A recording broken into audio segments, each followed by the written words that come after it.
الحمد لله نحمده ونستعينه ونستغفره ونؤمن به ونتوكل عليه ونعوذ بالله من شرور أنفسنا ومن سيئات أعمالنا من يهده الله فلا مضل له ومن يضلله فلا هادي له ونشهد أن لا إله إلا الله وحده لا شريك له ونشهد أن سيدنا وسندنا وحبيبنا وشفيعنا ومولانا محمدا عبده ورسوله الذي أرسله بالحق بشيرا ونذيرا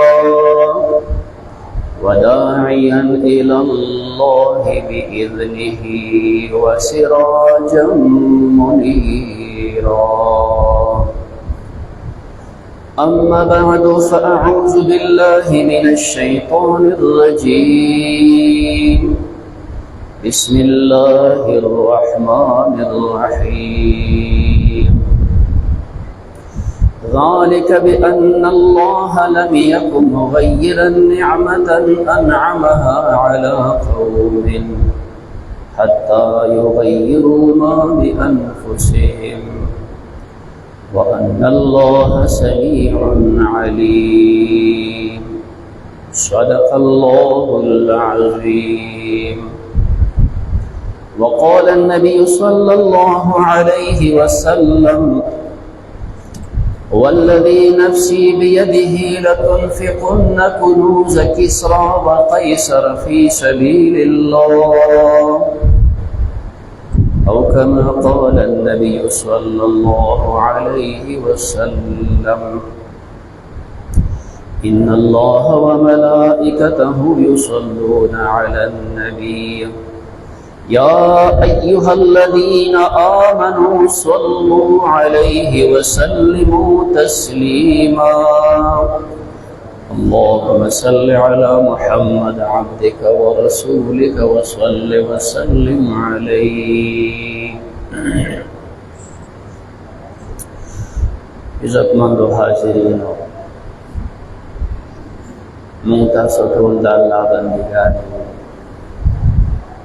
دا الله ډېر مختلف قسمونه مخلوقات دی او الله په خپل مخلوق ډېر مهربان او شفیق په دې مخلوق کې څه الله مکلف ګرځولي دي په احکام باندې خدا ورته ډېر لوی عقل او صلاحیت ورکړي او چې څومره دی مکلف کړي دي نو الله دا غي نه زیات دوی له طاقت او وس ورکړي بیا هم د الله جل جلاله په دې خپل بندګانو دومره شفقت او مهرباني وي موقع په موقع باندې دوی خبر کړي موقع په موقع باندې د هر سیز نه دوی خبر کړي په دې کې ستا فائدہ ده په دې کې نقصان په دې کې د کامیابی ده او په دې کې د هلاکت ده اللہ جل جلالہ بدے بندگانوں باندې مکمل حجت پورا کی چې دوی اومني او من ملامت یو او من دا غلطیاں کړي دا غینا پس چې کلا د صبر مقطع مشي بیا الله سزا ورکړي الله د مختلف قومونو واقعات قرآن مقدسه کې وګړي د لپاره ذکر کړي چې تاسو عبرت او سبق حاصل کړئ الله چې د دې معذب قومونو د هغوی تمام حالات او د هغوی عقاید او اعمال او انجام دا د امت دپاره سبق دی د هغوی افراد کتی شي د هغوی قوت کتی شي د هغوی صلاحیتونه کتی شي الله د هغوی نه تعبیر کړي هغوی ستاسو نه څومره مضبوط اثاروا الارض اکثر مما وعمروها اکثر مما هغه اسمه کې اړولو کې ماهر د ځمکې آبادولو کې ماهر وو، دنیایي لحاظ باندې هغوی هر څیز باندې ماهر وو. دا زمونږ دپاره الله عبرتونه ذکر کړي. نبی کریم علیه الصلاۃ والسلام د مشرکینو کافرانو هره مقابله کې سره د دې نه چې الله پیغمبر راولېږو، معجزات ولا ورکړو، فصیح کلام قرآن ولا د معجزې په شکل ورکړو، د دې حجتونو او د دې دلایلو سره سره موقع باندې الله پاک بیا هم دوی خپله کړي دي. د هر یو حال ذکر کړه. لومبنۍ معرکه د پیغمبر علیه الصلاۃ والسلام د بدر ده. نو دې مشرکینو ته د پیغمبر ژوند نه معلوم، د هغې حقانیت ورته نه معلوم، د هر څه ورته معلوم. بیا عین په همدې موقع باندې الله داسې ناشنا علایم او ناشنا نشانات دوی ته وښول چې بیا هم دوی ته تنبیه میلاو شي، بیا هم دوی پوه شي. نبی کریم علیه الصلاۃ والسلام بدر ته راوځي، اخوا ابو سفیان خبر ولېږو د نبی علیه الصلاۃ والسلام ترور د عاتکه خوب یې وکته. اوس دا خوب یې وکته، الله دې مشرکینو د مکې ته اتمام حجت دپاره دا هر څیز ورته ورښیي. سم شی ګوره، سم شی عذاب بدله راشي.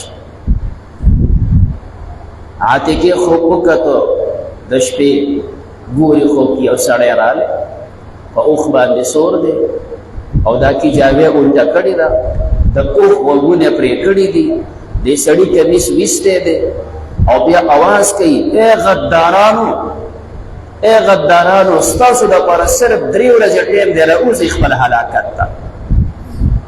عاتکه حیرانه شوله، ګوري ورته وایي بیا دا سړی راغلی، خلک پسې را جمع شول، حرم ته ننوتو، د بیت الله شریف سر ته وختو، بیا یې دغه شانتې اواز کو، غدارانو 3 ورځې ستاسو ټیم دی، راوځئ. د مکې دا خلک ورپسې دي، بیا جبل ابي قبیس ته وختو، بیا یې 3 اوازونه وکړه، ورته یې ویل ستاسو 3 ورځې ټیم دی، راوځئ غدارانو هلاکت ته راشئ.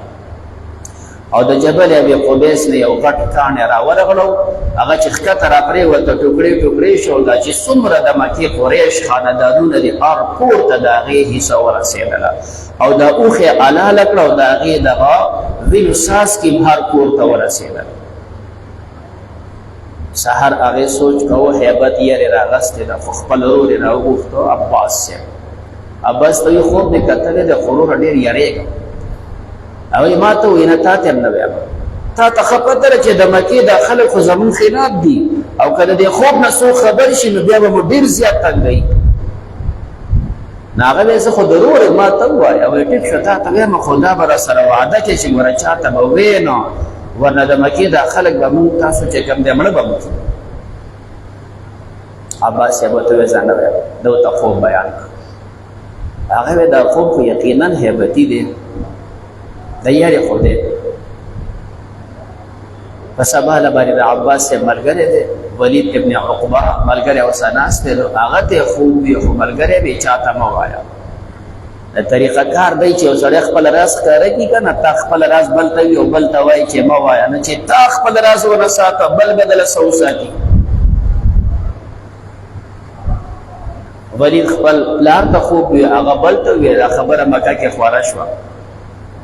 سبا چې کوم دی په 2مه ورځ عباس صاحب وایي چې حرم ته ووتم، دا مکې والا ټول مشران ناست، ما طواف کو. ابو جهل راته وایي ابوالفضل چې طواف وکړي نو بیا دلته راشه. طواف مې وکړاله. ما ته یې وایي غټ دروغجن خلک یې تاسو، یو سړی خو په تاسو کې دروغجن و، هغې خو دعوه وکړه چې پیغمبر یم، اوس په سړو باندې خو مې اکتفا ونه کړه، اوس ښځې په تاسو کې پیغمبرانې شولې. هغه هم پکې دا وایي چې دا خوب مې کتلی دی او داسې به کېږي او داسې به کېږي. ما څه وایي څه جواب نو ما د خوب نه انکار وکړ، یاره جي مونږ خوب نه دی کتلی. هغه ډېرې تیزې خبرې وکړې چې کور ته رالم نو دا نور هم داسې بکواسونه کړي، زما د خاندان دا ښځې راجمع شي. ما ته ویم پاسه مونږ دونه بېکاره شو چې اوس دا ابو جهل مونږ دومره سپکوي او زموږ پسې خبرې کوي. چې دې ښځو راته خبرې وکړې چې به زما هم غوسه راغله، یاره که دا ځل دا ابو جهل مخې له راغلی نو ښې برابر و. په سبا له باندې درېیمه ورځ ده. نو په دې درېیمه ورځ راته ابو جهل وویل چې ستاسو په خوب کې دا دي چې 3 ورځې ټیم ده، که په 3 ورځو کې دا څه وشول خو ټیک ده، خو که ونه شول د مکې دا تمام قبایل به را جمع کوم او یو خط به لیکم چې غټ دروغجن خلک دا بنو المطلب خاندان دی که نه دا غټ دروغجن دی، یو خط به ستاسو په سر لیکم.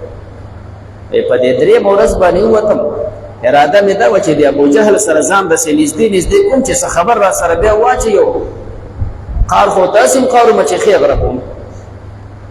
نو وایي چې زه ورلم خو دی ولاړ دی خو غږ یې نه کوم. چې زه بیت الله ته ورنږدې شوم اچانک د بار ته منډې کړې، چې بهر یې منډې کړې. نو ما دا سوچ و چېرې زما نه وېرېده چې منډه کوي، ولې منډې کړې؟ نو زه پسې دروازې ته بهر د حرم مې رانږدې شوم، وایي د اواز اورېدلی و، نو ځکه بار منډې کړې، ما نه و اورېدلی. هغه شانتې یو سړی دی، هغه په اوښ باندې سور دی، کوم چې ابو سفیان د قافلې د بچاو دپاره لېږلی دی زمزم، او ورته یې د خپل مال د بچاو دپاره راشئ او محمد راوتلی ستاسو مال د نه په لا کې اخلي، او یقین نه کوم چې تاسو خپل مال د هغې نه بچ کړي، ورنه په تادې باندې خپل مال ته ځان ورسوئ. 3مه ورځ هغه شانتې دغه استازی راغی، د ټولو په ذهن کې هغه خوب وګرځېده چې عاتکې کوم خوب کتلی هغسې به کېږي. نو خلکو باندې شروع کړې څوک څه کوي څوک څه کوي، خو ابو جهل په زور د ځان سره کسان راواله. هغه چې کوم خوب عاتکې وکتو هغه شانتې وشول. بس 3مه ورځ یې ټیم و او په 3مه ورځ لاړ، او بیا د مکې داسې یو خاندان پاتې نه شو چې د هغې ته مرګ ونه رسېدو. دا نور حجتونه یو طرف ته، دا نور دلایل یو طرف ته، په دې مقام الله پویه کړل. عین هغه وخت باندې چې بدر ته دی ورسېدل، یو سړی دی چې کوم دی ابو جهیم ابن سلط، ابو جهل په لښکر کې دی، دی پرېوته ډډې ولګوله، سترګې لږې پټې شو، راپاڅېده. ملګرو ته ویل هغه د اس والا سړی څه شو؟ دی ورته ویل اس والا سړی خو نشته. اوس یو کس دلته ولاړ و، زه خو نه و دومره نه ایښوم په دې منځ کې ومه چې دا سړی رالی، او اواز یې کوم چې کوم د ابو جهل ستا د مرګ ځای دا دی، عتبه ته به هم پکې مرې، شیبه ته به پکې مرې، زمعه ته به پکې مرې، فلانې ته به پکې مرې. او ورته یې ویل دغه سړي دا یو نوم اغسته چې دا ټول به تاسو مرئ، تاسو خپل قتل له راغلي، هغه خپل د جماعت ملګری، خپل د فوج ملګری، هغه خپل د ډلې ملګری، هغه ته الله دا وښول چې قلار شي. په دې ونه شول چې کله دوی اخوا د پیغمبر علیه السلام حالات وکتو، خپل ځان ته وکتل. هوښیار خلک چې وو هغې پکې سوچ کو چې دا کار زموږ ښه نه دی. حکیم ابن حزام دا حالت وکتل، راغی عتبه ته ویل عتبه ته هوښیار سړی په خبره پوهېږي، زه تا ته یوه خبره کوم، دا نوم څه پسې راغلي؟ الله هغه حق د کافر دی، د کافرو څه ولاړ دی، خو هغه سنجیدتوب او حق په دې ذهن کې واچو چې دا خلک ستا په خوله پوه شي، ځان مه وژنئ. الله د خپلو بندګانو دومره پورې تنبیه ورکوي چې دا بندګان پوه شي، خو چې یو سړی نه پوهېږي او ځان په زوره هلاکت ته غورځوي. حکیم ابن حزام عتبه ته وویل عتبه ته هوښیار سړی یې، مشر یې، دا خلک ستا خبره مني، سبا چې موږ د میدان ته وځو نو اخوا څوک ولاړ دی؟ خو محمد دی زموږ بچی نه دی، او هغه سره چې په دې څنګ کې ولاړ دی خو ستا رور دی او زما رور دی، او ستا بچی دی او زما بچی دی، خپل بچي وژنو.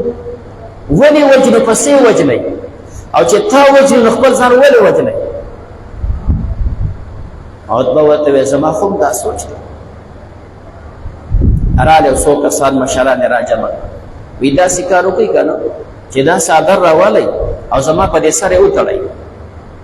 عتبه د خپلو ملګرو ته ویل دا څادر راولئ زما په دې سر یې وتړئ، او په دې مکه کې اعلان وکړئ چې بوزدله سړی عتبه و، د جنګ نه دی وتښتېده، دا ټول شرم په ما راوتپئ، خو مه جنګېږئ. دا څادر زما د سر نه وتړئ، دا د شرم څادر زما په سر یې کېدئ، او دا اعلان وکړئ چې د جنګ نه تښتېدلی عتبه دی، بوزدله دی و، یریدونکی دی و، خو زما رای دا ده چې تاسو مه جنګېږئ. ولې چې کوم دی ځان هلاکوئ. د دې خلکو په دې ډولو کې دا خبرې الله ولې اچولې چې دا ټول ښه پوهېږي.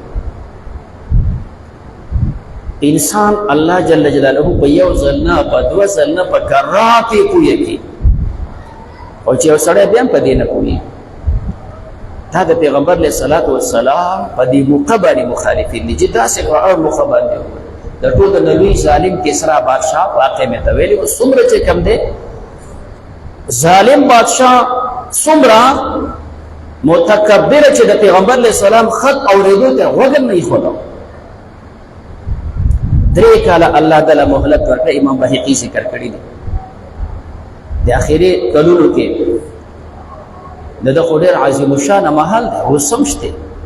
اوس هم شته د هغه زمانې آباد. دا چې کله هارون رشید ورانه او څه ځای پکې وران کړی څه شتي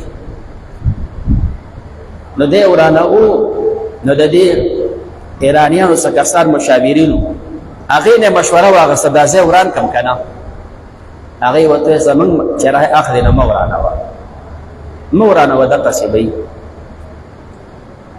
د مسلمانانو بادشاه سوچ وکړو داسې معلومیږي چې دا خلک پخواني کافران اوس خو زه ټیک شو د هغې بچي دي نو ګینې د خپل د پلرون دا شی خوښ نه دی چې وران شي. نه د پلرون دا شی ورته خوښ دی نو ځکه راته وایي چې مې ورانوه. نو هغه الټه فیصله وکړه ورانوه. نو چې په ورانونه شروع وکړه اڅه داسې محل خو نه دی چې ته وران کړې او دیوال دی. هغه چې په کم انداز وکړه ورانېدو نو شروع یې وکړه ورانولو باندې اوس ورانېږي نه چې لږ شانې ځای ته وران کړه په هغې باندې په لکونو روپۍ خرچې راغلې. بادشاه سوچ وکړو چې دا د غونډ دانې په دې خو غونډ مال لګېږي په دې ډېره غټ خرچه راشي. بیا ایرانیان مشاورین ځان سره مشوره کړي چې یاره څه ورسره وکړی شي نیم خو وران که خو اوس نور وران کړم که پرېږدم. هغې ورته ویل امیر صاحب وران یې کړه اوس یې وران کړم یې پرېږدوه. نو بادشاه تپوس وکړه مخکې مې درته ویل نو تا ویې مې ورانوه او اوس چې درته یم راته وران یې کړه. وایي مخکې مې درته ویل چې مې ورانوه. دا د اسلام یو قوت و چې دا ځایونه دا په طاقت نه اخیستلی کېږي. دنیا داسې طاقت نشته چې دا ځای دیوالي دا داسې آبادي وه. مسلمانانو چې اخیستې تاسو په وسایل نه ده اخیستې تاسو په طاقت نه ده اخیستې. دغه مسلمانان په خرو راغلي دي او په دا دونه آبادیان یې اخیستې. دا ستاسو د اسلام عظمت او شوکت و ځکه مې ته ویل چې مه ورانوه.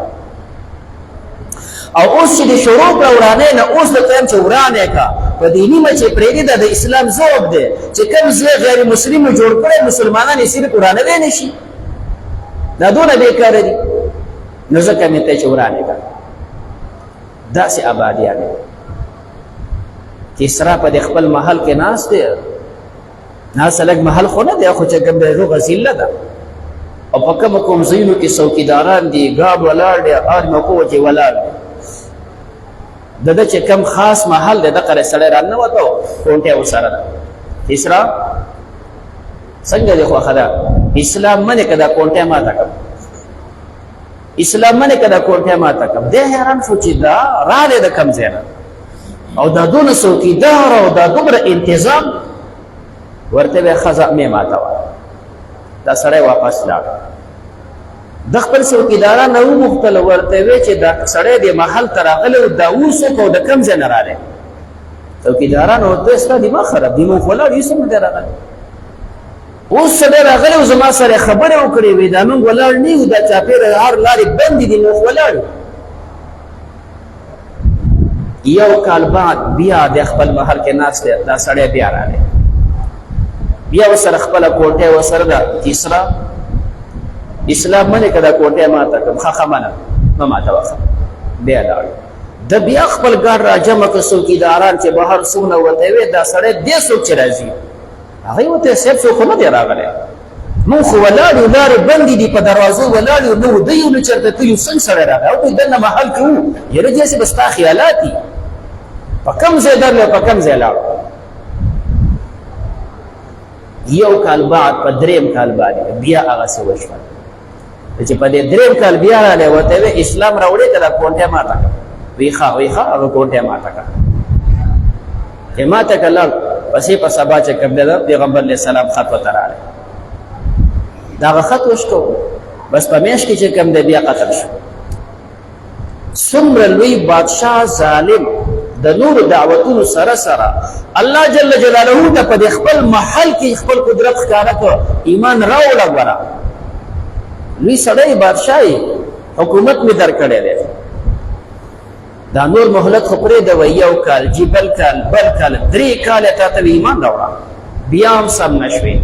چې بیا هم سم نه شوې چې کوم دی نو زوی به سره پاڅېد او مړ کړه. عزتمندو حضرات، الله پاک په دې بندګانو باندې حجت قائم کړي. انبیاء رال، کتابونه راولېږل، دعوتونه رال.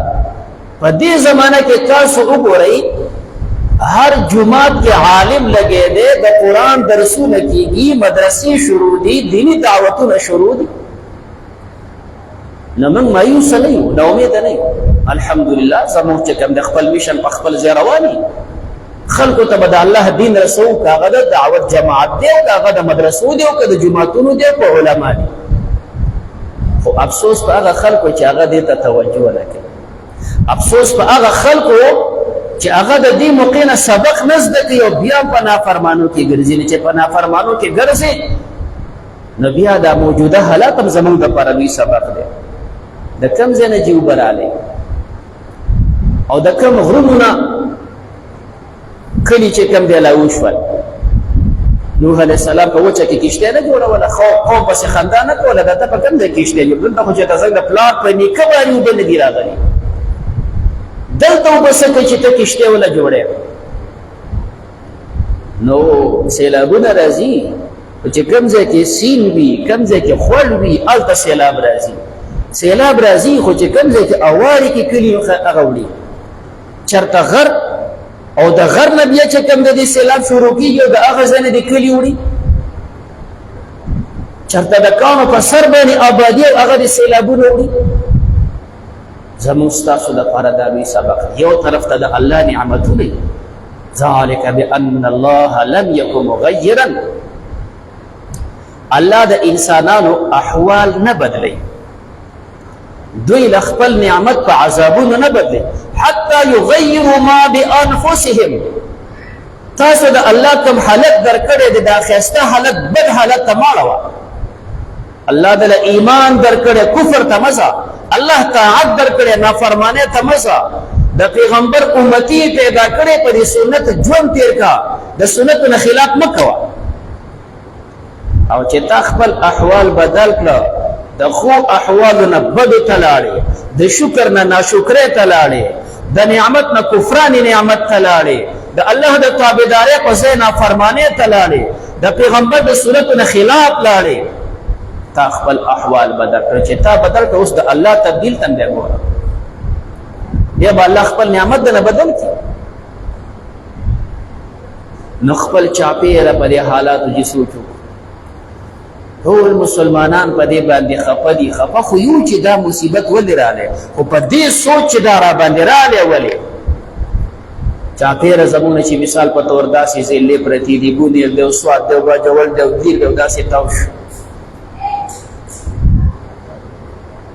څه چې کوم دی آسماني افتونو باندې او څه په نورو احوالو باندې، دا کورونه ولې برباد شول، دا کلي ولې برباد شول، زمونږ دغه مسلمانان ولې برباد شول.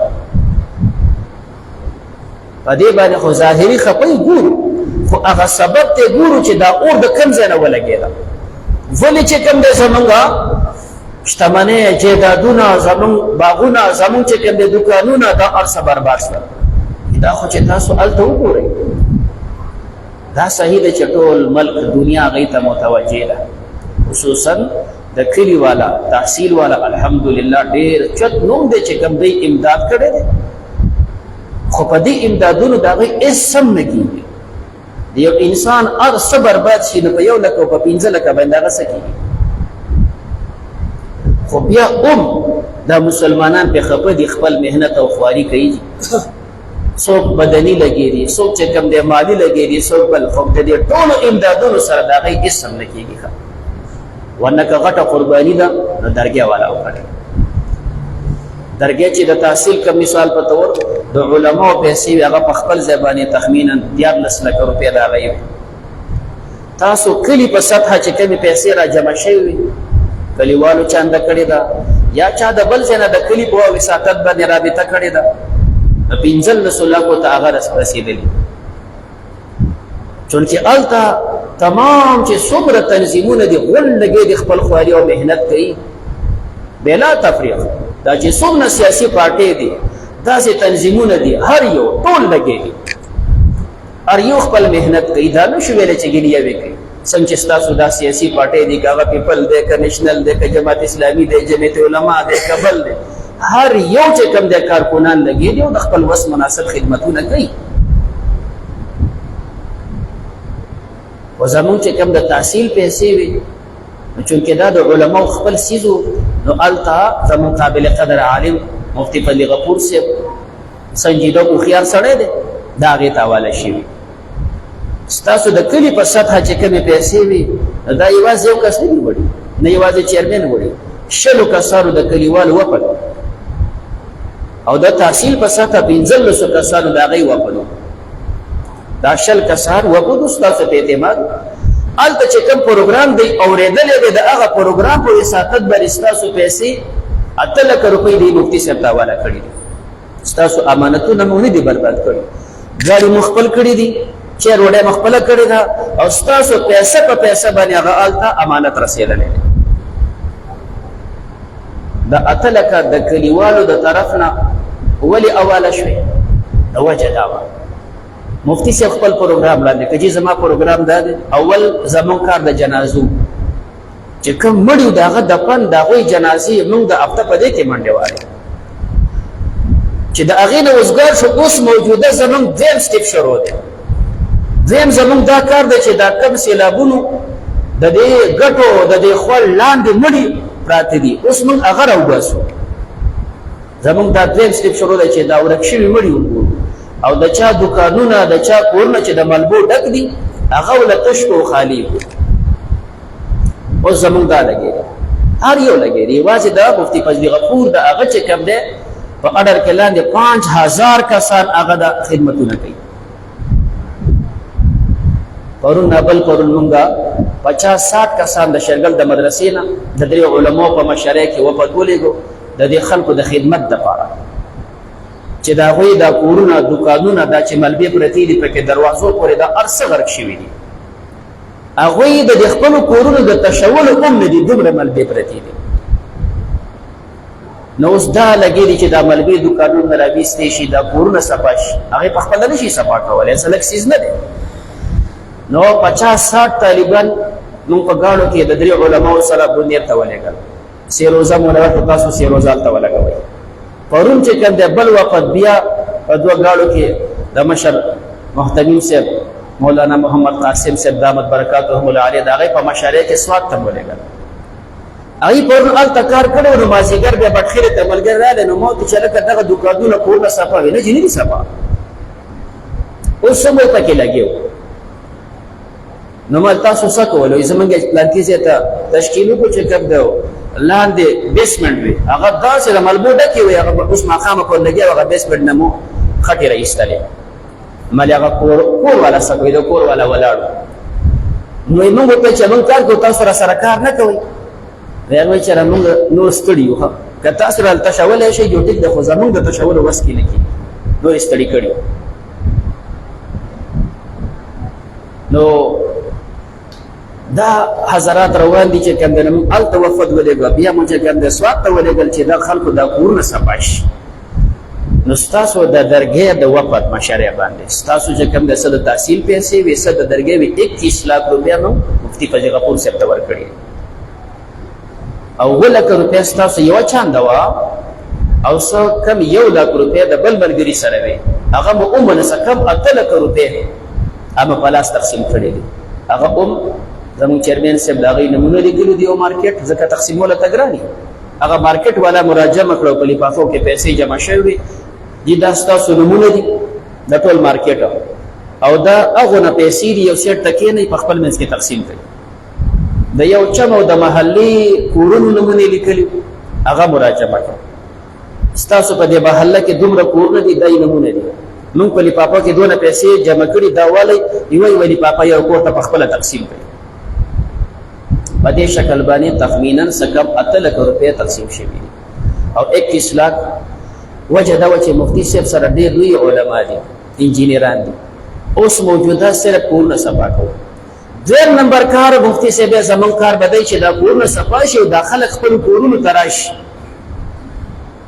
نو بیا دویم نمبر کار دا دی چې دا خلک دا کورونه له آباد کو. هغې دپاره مو انجینران مقرر کړي. د چا دیوال پرېوتی دی، دیوال یې کرک شوی دی، وګوره څونه پیسې، دا نه چې تا 10,000 درکړم نو خپل کار کوه. دا کور در ټیکوم چې پکې اوسېږي. نو په دې باندې چې دیوال دی پرېوتی دی یا چې کوم دی لږ پکې نقصان راغلی دی، نو تخمینا 3 لکه 4 لکه 5 لکه 8 لکه روپۍ دا موږ دې دپاره ایستي دی یو کور چې مکمل دا کور یې سیټ شي. او د چا کور مکمل تللی دی شتې نه، نو چونکې دا غریزه علاقه ده، 2 کمرې غواړي، کچن غواړي، باتروم غواړي، په دې باندې د 10 لک نه 12 لک پورې 15 لک پورې د یو کور خرچوي. نو موږ یو سړي ته غونډې پیسې ورکړو چې ځان له کور جوړ کړم. دا نه چې تا له 1 لک درکړم نو خپل کار کوه، په 1 لک به هغه څه کوي. نو زموږ پروګرام دا ده چې چا کور جوړو هغه له مکمل پیسې چې دا واله او ځان له هغسې کور جوړ کړه چې پکې سر دې په سوري شي. دا مو 3 نمبر. 4 نمبر بیا مو کار دا دی چې دا هر یو کور په خپلو خپو ودرېږي. دوکان یې اوبه وړی دی، یاره چې دا 15 لکه واله 10 لکه واله په دې دوکان کې سودا واچه، واپس چې کوم د خپل کاروبار شروع کړه. د چا ریډه ده، دا ریډه په 16 سودا پکې چې په 1 لک 2 لکه دا واله واپس د خپله خرګاډۍ ودروه. دا د اوس نه کېږي، دا 3 لکه واله ځان یو چینچي واله. خو چې دا خلک خپل کاروبار شروع کړي دا به څو پورې بل ته بې لاس نیولې او سوالونه به کوي. نه موږ په دې نمبر وار په دې 4 درجو کې به کوو چې دا خلک په ځای ودرېږي. نو ستاسو چې کوم امانتو محترم هغه الحمدلله موږ پیسه په پیسه باندې هلته حواله کړی دی. اوس هم چې کوم د هغه خلک محتاج دي، سوات والا ځان له راغلي ویرې چې تاسو ګونیر ته متوجه چې کوم دی زموږ سوات خو ځان له غوړ سیل وړی دی، باجوړ والا ځان له چې کوم دی ګیلک.